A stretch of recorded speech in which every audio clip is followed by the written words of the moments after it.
Hi there, we shall continue with the excretory system. In previous session we had learnt about the kidneys and today is about the ureters. Clinically ureters are very important, so you can expect some questions from ureters also. So embryologically ureters are absorbed part of mesonephric. So the mesonephric duct which is forms the ureteric bud. So that forms the ureter. And the length of the ureter is usually between 25 to 30 centimeters and the lumen is around 3 mm in length. And they are the retroperitoneal structures because the kidneys also lie retroperitoneally. So they arise from the kidneys as renal pelvis. From the lower pole of the kidney they are considered as ureters. So they are retroperitoneal and they lie anterior to psoas major muscles. We can see on each side psoas major muscle where kidneys partly lie on psoas major medial most. So this is psoas major muscle. So ureters end up into the urinary bladder. So these ureters we can see they travel obliquely through the wall of the urinary bladder. So which is called as intramural portion of ureters. So the opening which is present inside the urinary bladder, it marks the upper end of internal trigone. So if you draw an internal trigone like this inside the urinary bladder where the two ends are formed by the two openings of the ureters and apex is below at the internal os of urethra, so which forms a smooth glistening surface called as internal trigone. So this opening of the ureters marks the upper limit of internal trigone. So while doing any catheterization or for the removal of stones inside the ureters, so this opening is guided along this internal trigone and the ridge joining these two openings is called as interureteric ridge, which is otherwise called as Mercier's bar. So this Mercier's bar guides the physician so that the catheter enters properly into the ureter.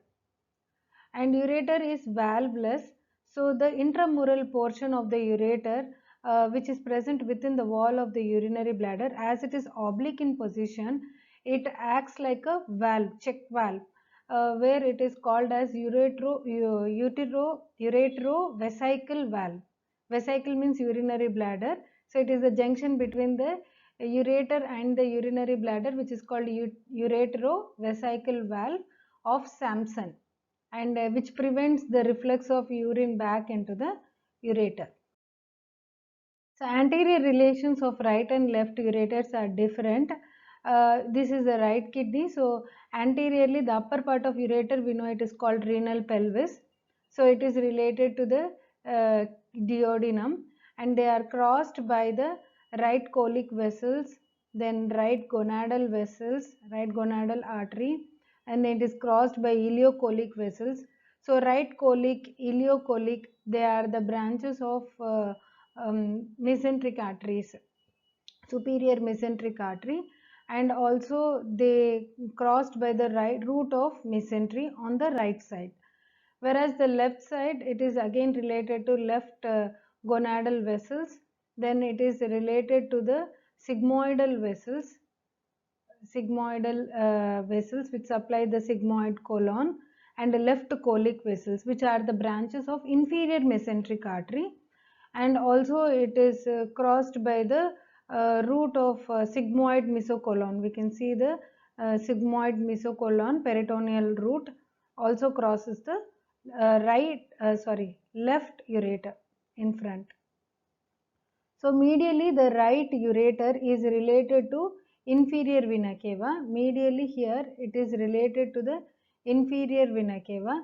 Left ureter, it is related to the left gonadal vein and inferior mesenteric vein, which is along with the inferior mesenteric artery.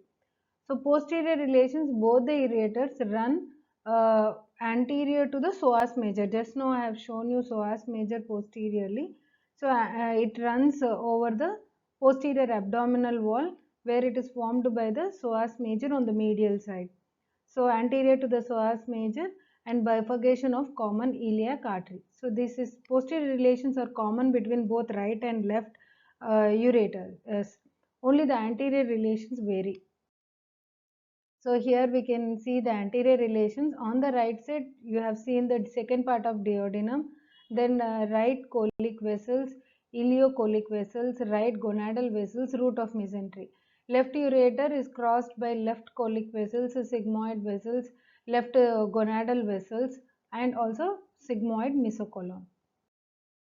Relations in the pelvis. Where it is in the pelvis, inside the pelvis, after crossing the pelvic brim.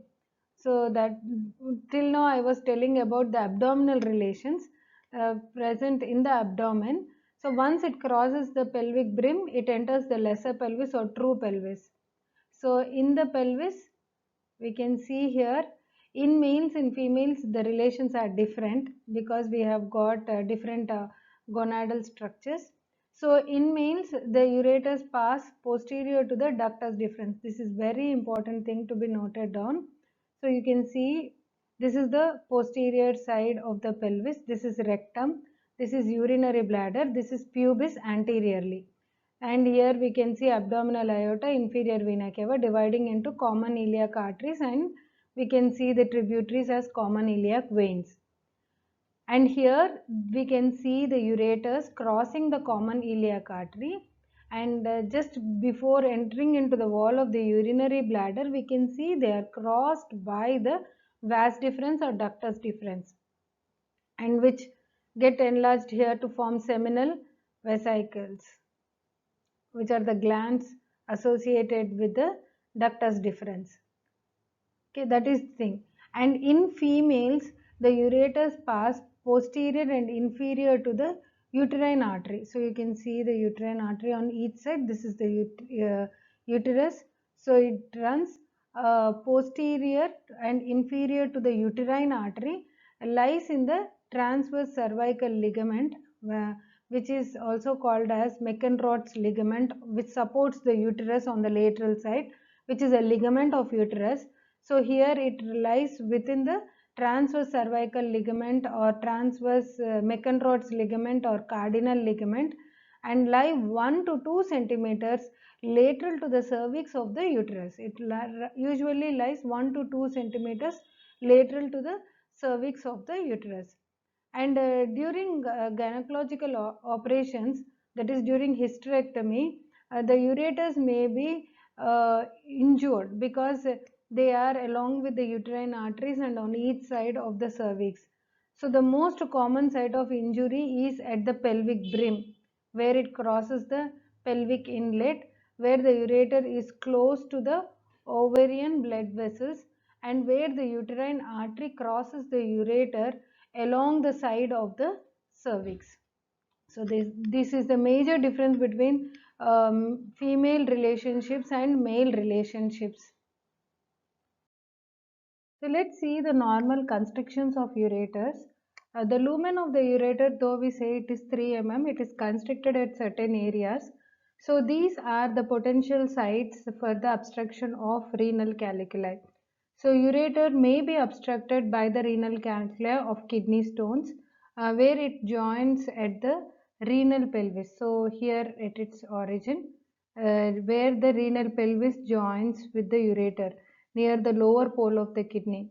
So that is the first site of constriction. And where a second constriction is where it crosses the pelvic brim. So we can see it is crossing the pelvic brim here at the ala of sacrum. So that is the pelvic brim. That is the second constriction, where it is related to the end of common iliac artery, distal end of common iliac artery. And third constriction is where it enters the wall of urinary bladder. So where it enters the wall of urinary bladder, which is called as vesico-ureteric junction. That is between the urinary bladder and ureter is the vesico-ureteric junction.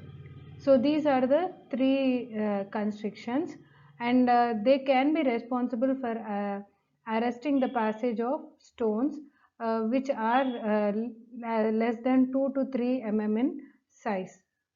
So that is about normal constrictions. and physician should know the sites of constrictions of ureter. Next, the radio-opaque shadow of ureteric calicus is commonly seen at near the tips of the transverse process of lumbar vertebra. So we can see the transverse process L2, L3, L4 transverse process is related to the ureter.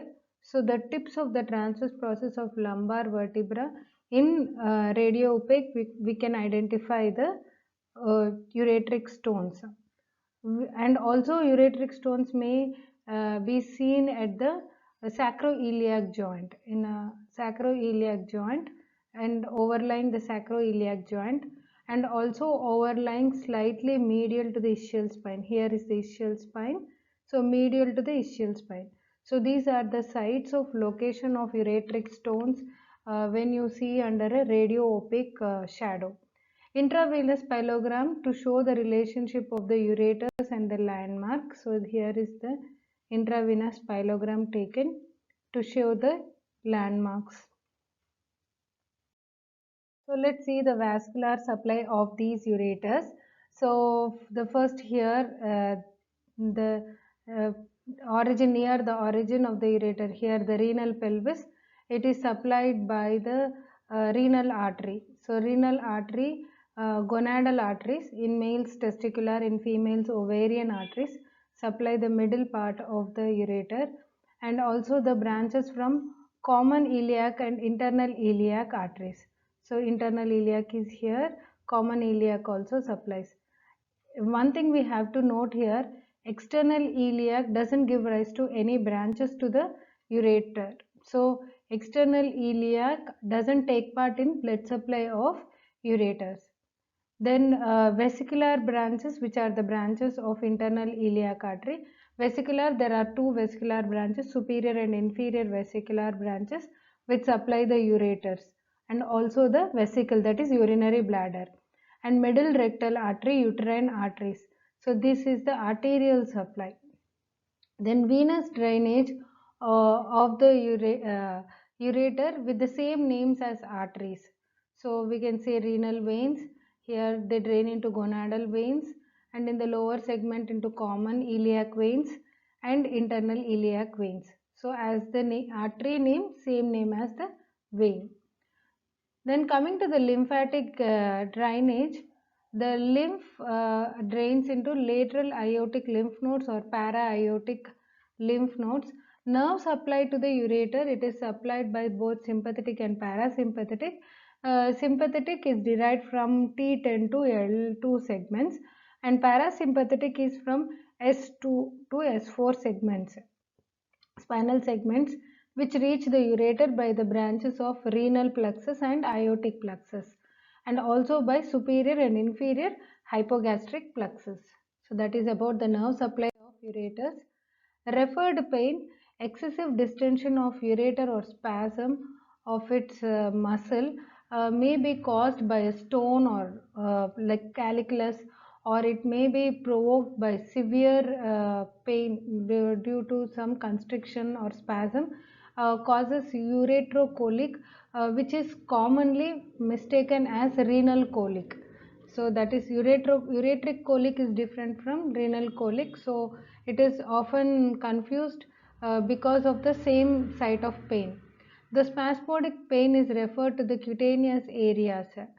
So you can see here the spasmodic pain is referred to the cutaneous areas innervated from the spinal segments that supply the ureter and shoots downwards forwards from loin to groin. So loin is the back side, posterior side, and it shoots down into the groin region. So that is the referred pain due to ureteric stones. And also in that is in males it is referred to the scrotum, and in females it is referred to the labium majus. And pain from the upper ureteral obstruction is referred to the lumbar region. Upper ureteral obstruction is referred to the lumbar region, that is between T12 and L1, and from the middle ureteral obstruction is referred to the inguinal region, scrotal region, and mons pubis in females and scrotal region in males, and upper medial aspect of the thigh. And caliculus in the lower portion is mainly the nerve is called nervi erigentis with the root value of S2, S3, S4. So the pain is felt in the posterior part of the thigh, converging into the midline openings of the perineum, that is the pudendal nerve territory. So that is the referred pain. uh, so shoots up forwards from loin to groin, that is in the middle part of ureteric junction.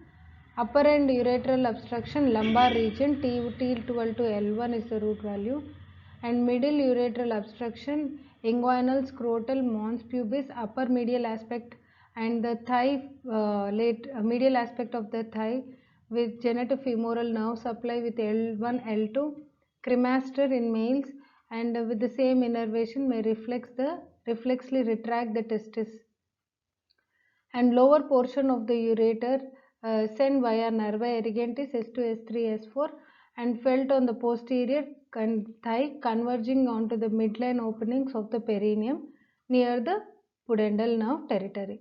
So this is the referred pain of ureter. This is most important, and please note down this part.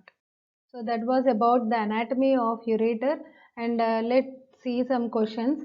So arterial supply of ureter is by all except. So answer could be gonadal, we know, common iliac, of course, external iliac and vesicle. I hope you all know the answer. External iliac doesn't give any branches.